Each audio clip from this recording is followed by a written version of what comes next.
northeastern Forsyth County in north-central Georgia, southeastern Dawson County in north-central Georgia, southwestern Hall County in north-central Georgia, until 8:15 p.m. Eastern Daylight Time. What time is it? At 7:30 p.m. Eastern Daylight Time, a severe thunderstorm was located over Chastity, or 7 miles west of Gainesville, and is nearly stationary.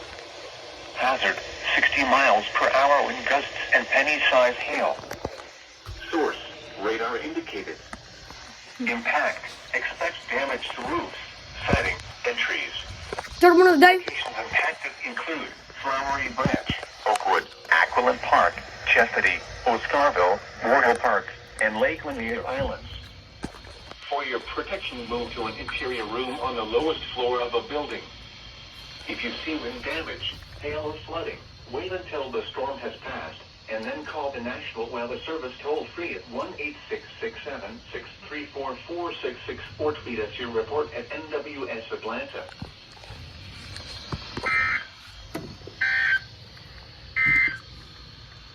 The National Weather Service in Peachtree City has issued a severe thunderstorm warning for central Hall County in north-central Georgia, northwestern Jackson County in northeastern Georgia,